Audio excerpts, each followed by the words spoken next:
आप सबों का फिर से एक बार स्वागत है आपका अपना YouTube channel maths by only trick में। मैं जितेंद्र झा आज आप लोगों को चक्रवृद्धि ब्याज पर मिसलेनियस प्रश्न बताने के लिए जा रहे हैं जो एसएससी सीजीएल टीयर 2 में आ चुका है 2018-2019 और जो झारखंड एसएससी को लेकर के बहुत ही महत्वपूर्ण रखता है। ये सब क्वेश्चन जो बताने वाले हैं, बहुत सारे स्टूडेंट का कहना था कि सर ये सब क्वेश्चन कुछ हल्का हो जा रहा है। पहला एक दो क्लास जो लिए हुए थे उन सब विद्यार्थियों के लिए भी ये बहुत ही महत्वपूर्ण क्लास है जो जानते हैं बेसिक कंसेप्ट या जो नहीं जानते हैं और हमारा पिछला 2 क्लास पढ़ के बेसिक कंसेप्ट ट्रिकी मेथड वो सब जानने का जो प्रयास किए हैं उन लोगों के लिए भी ये बहुत ही महत्वपूर्ण क्लास है। और हाँ, ये क्वेश्चन बताने से पहले हम आपको जरूर एक आग्रह करना चाहते हैं या बताना चाहते हैं कि अभी तक जो भी हमारे नए छात्र हैं, जो भी हमारे नए क्लास में भी ज्वाइन किए हुए हैं, वो इस चैनल को लाइक और सब्सक्राइब करना बिल्कुल मत भूलिएगा और बेल आइकन को जरूर आप क्लिक करिएगा। बेल आइकन को टच करने का मतलब ये होता है कि अगला जो भी वीडियो हम आप तक पहुंचाएंगे वो तुरंत आप तक चला जाएगा, लेट बिल्कुल नहीं होगा। हो सकता है लॉकडाउन टूटने के बाद तुरंत ही किसी भी चीज का एग्जाम ऑर्गेनाइज कर ले।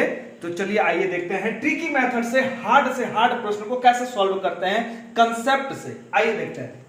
यदि किसी मूलधन पर 3 वर्ष के लिए 12% चक्रवृद्धि ब्याज की दर से 1200 रुपया हो जाती है। ए भाई 1200 रुपया क्या है? याद आया आपको हम बताए थे कि भाई 500 रुपया 3 साल 4 साल 2 साल के बाद अगर 1200 रुपया हो जाता है तो ये 500 रुपया है आपका मूलधन, और जो हो गया 3 साल 2 साल या 4 साल के बाद 1200 रुपया यही आपका होता है मिश्र धन।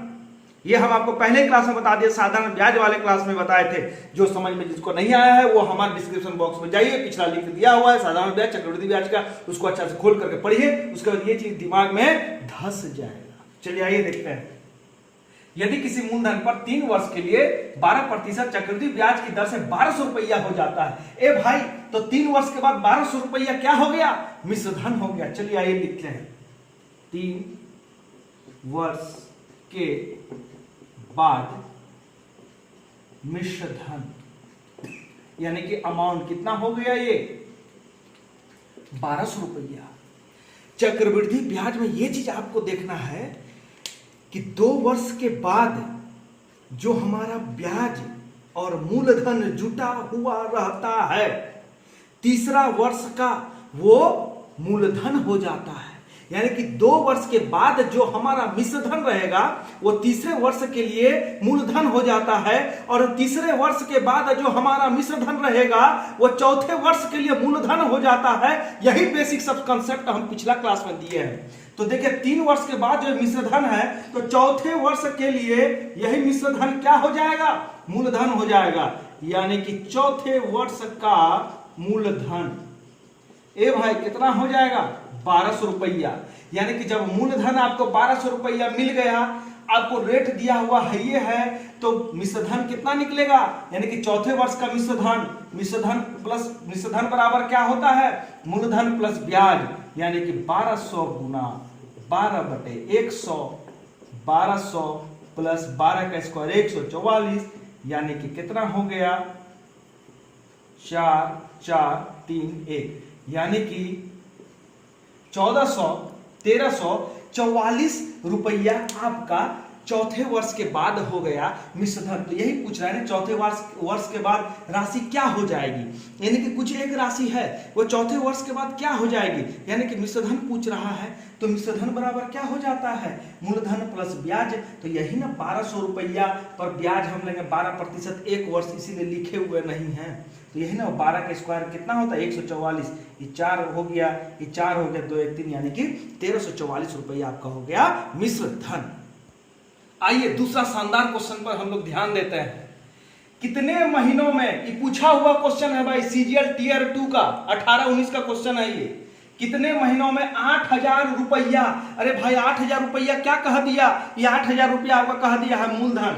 8000 रुपया पर वार्षिक 20% की दर से, ध्यान दीजिएगा वार्षिक, यानी 1 वर्ष में 20 रुपया ही 100 में ले रहा है। वार्षिक 20% की दर से 2648 रुपया अर्धवार्षिक चक्रवृद्धि ब्याज के रूप में मिलेगा। थोड़ा सा क्वेश्चन देखिए घुमाया है, ये अर्धवार्षिक का चर्चा कर दिया है भाई। अरे वार्षिक है तो हम आपको पहले ही क्लास में बताए थे कि वार्षिक दर को अगर अर्धवार्षिक करना है, कुछ नहीं करना है, ना समझना है, 2 से चुपचाप भाग दे दीजिए। 2 से भाग दे दीजिएगा, 10% क्या हो गया, वो अर्धवार्षिक हो गया। एकदम सिंपल सा चीज बनाइएगा तो बड़का ढड्डा लंबा जाएगा, लेकिन लंबा बनाना ही नहीं है। आपको मिलने वाला इसमें 1 नंबर। बात समझ में आ रहा है ना? इसमें आपको मिलने वाला है, एक को सही कीजिएगा तो 2 नंबर मिलेगा टीयर 2 में, नहीं तो अगर पीटी में आ गया तो 1 नंबर मिलेगा। तो लंबा नहीं, धका धक बनाना है एकदम फटाफट। चलिए, कितने महीनों में 8,000 रुपया पर वार्षिक 20% की दर से 2648 रुपये अर्धवार्षिक चक्रवृद्धि ब्याज की के रूप में मिलेगा। यानी कि आर बराबर हमारा क्या हो जाएगा भाई, 10%। तो क्यों होगा? क्योंकि अर्धवार्षिक है तो 1/10 हो गया, 1/10 हो गया। डायरेक्ट हम कर दिए, अरे भाई पी अगर 10 है तो एक कितना हो जाएगा, 11। यानी कि 10 और 11 के रेशियो में मेरा काम चल रहा है। ट्रिकी मेथड से हम आपको बता रहे हैं, लॉन्ग मेथड नहीं बताएंगे। 10 और 11 का अनुपात में हो गया। अब देखिए पी हमारा कितना है, 8,000 रुपया है ना। अब देखिए ये एक कितना हो जाएगा, यही तो ब्याज है। 8,000 में 2648 रुपया जोड़ देंगे तो देखिए कितना हो जाएगा, 4, 6, 10। यानी कि ये दोनों रेशियो हो गया 8,000 और 10,648 का। अब देखिए 10 और 11 पे ये आता है कि नहीं आता है? ए भाई ध्यान से कटाइएगा, 8 से देखे तो कट रहा है। ये हो गया 1,000, ये 8 एका 8, 8 दूना 16, 0, 8 छक्का 48। तो ये कितना हो गया, 1,000। और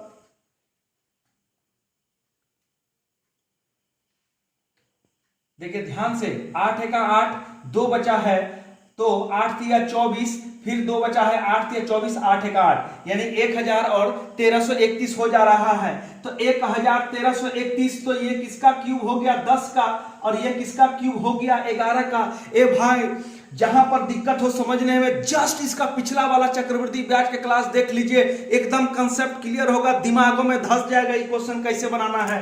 तो देखिए जब पावर हो गया 3, तो जब पावर हो गया 3, जब वर्ष था तो 3 वर्ष सीधा आंसर लिख देते थे, या जब 3 वर्ष होता था तो डायरेक्ट हम क्यूब खोजते थे, 2 वर्ष होता था तो डायरेक्ट स्क्वायर खोजते थे रेट निकालने के लिए। पिछला वाला क्लास आप देख लीजिएगा, रेट निकालने के लिए डबल करते थे जब 2 वर्ष रहता था, 2 वर्ष का अंतर। जब 3 वर्ष का अंतर रहता तो 3 करते थे, लेकिन यहाँ पर अर्धवार्षिक हम कर दिए हैं, यानी कि यही मेरा काम आ जाता है।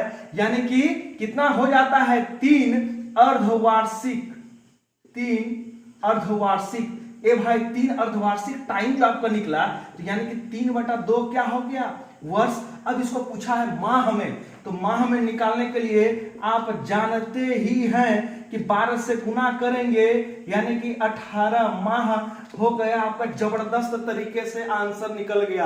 किए क्या, ध्यान दीजिएगा, आर देख लिए 1/10। क्यों देखे 1/10? क्योंकि ये अर्धवार्षिक है, पहले ही बता दिए अर्धवार्षिक का क्या फंडा आपको अपनाना है। 10 और 11 पर हमको लेकर के आना है ना, तो 10 और 11 पर इसको लेकर के आ जाएंगे, देख लेंगे 3 है। अगर वर्ष का चर्चा करता तो सीधा 3 वर्ष आंसर लिख देते। यहाँ पर अर्धवार्षिक का चर्चा कर रहा है, यानी कि 3 अर्धवार्षिक निकल गया, यानी 3/2 वर्ष, यानी कि 3/2 गुना 12 बराबर 18 माह। इससे शानदार, 1 इज द बेस्ट ये तरीका है आपको हल करने का।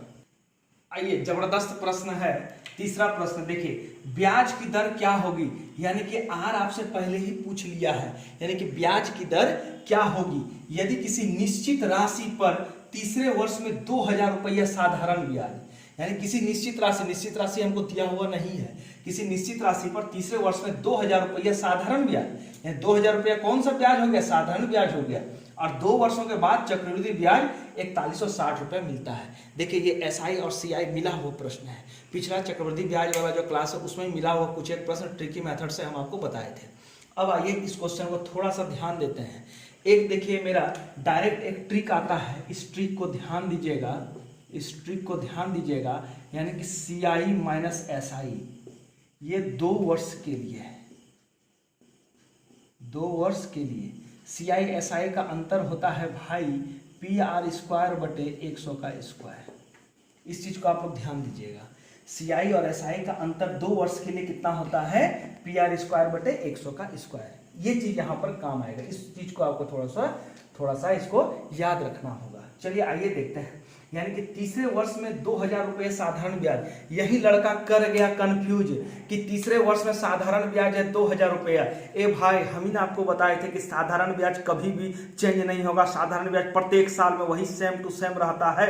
चक्रवृद्धि ब्याज उल्टा होगा, ज्यादा होगा, कम होगा, यानी साधारण ब्याज जो है अनचेंज्ड रहता है। साधारण ब्याज कभी भी किसी भी परिस्थिति में चेंज नहीं होगा। यानी कि यही कंफ्यूज लड़का को करने के लिए क्वेश्चन घुमाता है कि तीसरे वर्ष में 2000 रुपया साधारण ब्याज, यानी प्रत्येक साल साधारण ब्याज 2000 रुपया है। अब देखिए 2 वर्ष के बाद चक्रवृद्धि ब्याज इतना रुपया हो जाता है, यानी कि 2 वर्ष का पहले साधारण ब्याज ले लेंगे, तब ना 2 वर्ष का हम माइनस कर सकते हैं 2 वर्ष के लिए। यानी कि हम सॉल्यूशन में लिखेंगे, सॉल्यूशन में 2 वर्ष का एसआई। तो 2 वर्ष का एसआई कितना हो जाएगा भाई? इतना तो आप लोग जानबे करते हैं, 4000 पर पहला वर्ष का साधारण ब्याज 2000 और दूसरा वर्ष का साधारण ब्याज 2000, यानी कि दोनों वर्ष का साधारण ब्याज हो गया आपका मिला जुला के 4000 रुपया। अब एक चीज आप हमको बताइएगा कि 2 वर्ष का एसआई निकल के 4000 रुपया, तो एसआई बराबर क्या होता है? एसआई बराबर होता है PRT/100, यानी कि P आपको दिया हुआ नहीं है, R दिया हुआ नहीं है, अरे भाई T दिया हुआ है कितना? 2, अब बटे कितना? 100, यानी कि 2 से 4 कटा देंगे, यानी कि P इंटू R कितना निकल जाएगा? 2 पर 5 0, यानी कि P और R का वैल्यू कितना निकल गया? 2 लाख निकल गया, 2 लाख रुपया, या P और R का वैल्यू निकल गया 2 लाख। ठीक है, अब आते हैं CI into S, CI minus SI, यानी कि 2 वर्ष का हमको निकालना है कि अंतर कितना होता है। तो PR², वही चीज हम फॉर्मूला लिख रहे हैं, एक बार फिर से ध्यान दीजिएगा आप लोग, यानी कि CI माइनस SI को माइनस अगर करेंगे तो कितना हो जाएगा? 4161 में हम 2000 माइनस करते हैं, कितना होगा? 2161 आराम से हो जाएगा। सॉरी, ये 2 वर्ष का एसआई माइनस करना है ना, तो 2 वर्ष का एसआई हो गया 4000, 4160 रुपए माइनस कर देंगे तो कितना हो जाएगा? 160 रुपया। ठीक है, अब PR², तो PR इंटू R लिख सकते हैं इसको, PR into R by 100 to the power 2, यानी P इंटू R का वैल्यू कितना निकल गया है? 2 लाख इंटू R अब बटे 100 गुना 100। ठीक है, ये 4 है, 4 0 2 2 4 0, यहाँ 1 0 कटा दिए, 2 8 16, यानी कि R बराबर कितना परसेंट आपका निकल गया? रेट 8%। इससे अच्छा तरीका कुछ नहीं है दोस्तों, इसको आप एडॉप्ट करिए। इस तरीके को लिखे तो बहुत है, लेकिन जब समझ जाइएगा तो इतना लिखने का जरूरत नहीं है। ये बहुत बेस्ट तरीका है, इसको आप लोग जरूर यूज कीजिएगा, बहुत ही काम देगा, समय भी आपका बहुत बच जाएगा। आइए अब अगला क्वेश्चन देखते हैं, चौथा नंबर, यानी साधारण ब्याज पर दी गई राशि 1 वर्ष में 6076 रुपया और 4 वर्ष में 7504 रुपया हो जाती है, तो धनराशि और प्रति वर्ष ब्याज की दर ज्ञात करें। ये मेन का आया हुआ क्वेश्चन है दोस्तों, CGL मेन का प्रश्न है। इसमें 2 चीज पूछा है, धनराशि पूछा है और प्रति वर्ष ब्याज की दर भी पूछा है, यानी कि P और R दोनों पूछा है। इसको देखिए शानदार ट्रिक से कैसे बताते हैं। आपको बताए हुए थे साधारण ब्याज का, जब क्लास लिए हुए तो उस क्लास में इस टाइप का क्वेश्चन भी आपसे सॉल्व करवाए थे, बखूबी आपको याद होगा अगर पिछला क्लास आपने देख रखा है। यानी 1 वर्ष में इतना रुपया हो जा रहा है, 1 वर्ष में कितना रुपया हो जा रहा है? 6076 रुपया, और ये 4 वर्ष में कितना हो जा रहा है? 7504 रुपया। अगर ये माइनस कर देंगे तो 3 वर्ष में कितना रुपया हो जाएगा? तो माइनस करने में अगर गड़बड़ी हो रहा है तो ऐसे करके आप माइनस कर सकते हैं, यानी कितना हो गया? 1428। इसको आप कटा दिए यहीं से, 3 चौका कितना हो गया? 12, कितना बचा? 2, 3 7 21, 3 6 18, यानी 1 बराबर कितना हो गया? 476। 1 बराबर हो गया 476। चलिए, ये 1 वर्ष का ये भाई क्या है? ये है साधारण ब्याज। अब पूछेगा कि सर ये तो 1 वर्ष का था मिश्र धन, जब मिश्र धन में मिश्र धन माइनस करेंगे तो साधारण ब्याज कैसे आ गया? तो अब चल जाइए मेरा पहला वाला क्लास में कि मिश्र धन में मिश्र धन घटाएंगे साधारण ब्याज तो कैसे निकलेगा, उसमें बहुत अच्छा से हम बताए हुए हैं। यानी 1 वर्ष का साधारण ब्याज आपका निकल गया 476 रुपया। 1 वर्ष का एक कितना दिया हुआ है? 6076, और आपका एसआई कितना निकल गया? 476। ए भाई तो P नहीं निकलेगा रे, P निकल गया कितना, माइनस करते रहिए, माइनस करिए, कितना निकल गया इधर, यानी कि 5600 रुपया आपका निकल गया मूलधन। एक चीज आपका निकल गया 5600 रुपया। अब निकालना है R, तो R बराबर क्या होता है, SI इंटू 100, यानी 476 गुना 100 बटे PT। P कितना है 5600 निकला, और T है कितना, 1 वर्ष के पर ही काम कर रहे हैं। अब बोलेगा कि सर इस पर काम करेंगे, इस पर भी काम करिएगा तो वही मूलधन निकलेगा। साधारण ब्याज में कभी मूलधन चेंज नहीं होता, ये चीज हम पहले ही बता चुके हैं क्लास में। अब देखिए इसको कटाइए, अब 4 से कटाइए, 4 से कटाने का क्या नियम है, इतना बड़का संख्या है, आखिरी अंक अगर 4 से भाग लग रहा है तो पूरा पूरी 4 से भाग लगेगा। देखिए 4 से कटाए, 4 एका 4, 4 चौका 16, 4 एका 1, 4 एका 1, 4 नवा 36, और इसको डायरेक्ट कटाएगा तो 8.5 में कटेगा। R बराबर निकल गया 8.5%। यानी कि आपसे पूछा गया था कि धनराशि निकल गया कितना 5600 और R निकल गया 8.5%। कुछ नहीं है मित्रों, कुछ नहीं है दोस्तों, अगर आप अच्छा से इसको अगर समझ लिए हैं तो एक शानदार चुटकी में गर्दा उड़ा दीजिएगा आप दिमाग में, अगर आपका धंस गया है बात तो। आइए अब देखते हैं 5वां प्रश्न हमारा क्या कहता है। 25,000 रुपया पर 1 वर्ष के लिए 20% की दर से अर्धवार्षिक रूप से संयोजित चक्रवृद्धि ब्याज और वार्षिक चक्रवृद्धि ब्याज में क्या अंतर है। ठीक है, थोड़ा सा यहाँ पर दोस्तों क्वेश्चन लिखने में थोड़ा सा गड़बड़ी हो गया था कि यहाँ चक्रवृद्धि ब्याज भी लिखा गया था। अब देखिए क्वेश्चन क्या है कि 25,000 रुपया पर 1 वर्ष के लिए 20% की दर से अर्धवार्षिक रूप से संयोजित चक्रवृद्धि ब्याज और साधारण ब्याज में अंतर ज्ञात करें। चक्रवृद्धि ब्याज और साधारण ब्याज में हम आपको अंतर बताए थे, जब 2 वर्ष का अंतर हो, चाहे उसमें याद रख लीजिए 2 अर्धवार्षिक का अंतर हो, तो इसके लिए फॉर्मूला हम बताए थे CI माइनस SI का हमने फॉर्मूला आपको बताया था PR² बटे 100 का स्क्वायर, यानी कि 2 वर्ष का अंतर हो चाहे 2 अर्धवर्ष का अंतर हो, उसमें यही वाला फॉर्मूला यूज करेंगे CI माइनस SI। यही तो पूछ रहा है चक्रवृद्धि ब्याज और साधारण ब्याज का अंतर क्या होगा, यानी कि डिफरेंस पूछ रहा है PR²। P हमको दिया हुआ है तंदुरुस्त 25,000 रुपया, R दिया हुआ है, बिल्कुल दिया हुआ है। 20% यहाँ पर नहीं लिखेंगे, 20% लिखेंगे तो गलती हो जाएगा। क्यों गलती होगा, क्योंकि यहाँ अर्धवार्षिक संयोजित है, हम आपको बताए थे अर्धवार्षिक होगा तो इसको 2 से गुना कर देंगे, यानी कि 10% हो गया, यानी कि 10 का स्क्वायर करेंगे, यानी कि 10 को 2 बार लिखेंगे, अब बटे 100 गुना 100, यानी कितना 2 और 2 4, 3 और 1 4, यानी कि डिफरेंस आपका कितना निकल गया मित्रों 250 रुपया। यानी कि चक्रवृद्धि ब्याज और साधारण ब्याज का अंतर निकल गया 250 रुपया। कब, जब मेरा दर जो है, रेट जो है अर्धवार्षिक रूप से संयोजित होता था। ये हो गया, ये CGL का हम सारा क्वेश्चन हम आपको बताए हुए हैं। अगला जो मेरा क्लास होगा बेहद महत्वपूर्ण क्लास होगा, उसको देखने के लिए बिल्कुल नहीं भूलिएगा। और आप तब देख सकते हैं जब हमारे चैनल को लाइक, सब्सक्राइब और बेल आइकन को अगर टच किए हैं तो ही हमारा आपके पास लेटेस्ट वीडियो पहुंच सकेगा। बहुत बहुत धन्यवाद।